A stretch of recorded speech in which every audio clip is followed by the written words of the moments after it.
everyone, it's Miss Jessie back again. Today we're going to begin a two-part video about appositive phrases.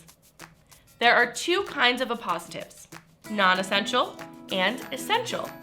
Today's video will explain non-essential appositives. Simply, an appositive phrase is one that redefines or adds extra information to a noun. Let's look at some examples of non-essential appositives. Mr. Bell, the 5th grade math teacher, relaxed in the teacher's lounge. Here, you can see that the main clause is Mr. Bell relaxed in the teacher's lounge. The appositive phrase, the 5th grade math teacher, is extra information that further identifies Mr. Bell. But as you can see, the appositive phrase isn't necessary for us to understand who Mr. Bell is. His name does that for us. In general, a non-essential appositive provides us with extra information about a noun whose meaning is already understood. Did everyone get that? Let's look at this next example. The cat, a brown and tan tabby, played with a ball of yarn. You can see that the appositive phrase is non-essential to the meaning of the sentence. It's nice information to have, and it helps us understand more about the cat, but it's still unnecessary.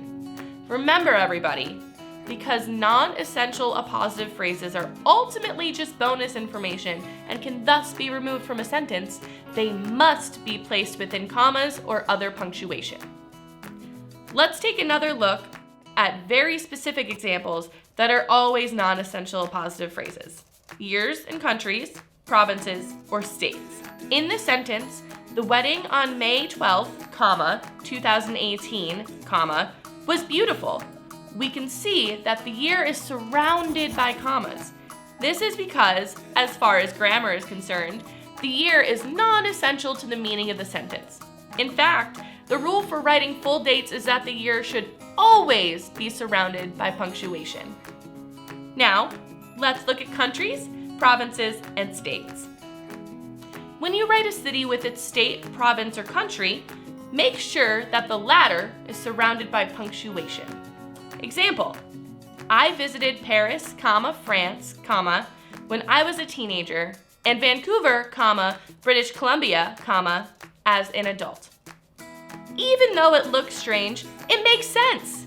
As far as grammar is concerned, we probably already know where Paris and Vancouver are, so the country and province aren't necessary for us to understand the sentence. That's all for this week, everybody.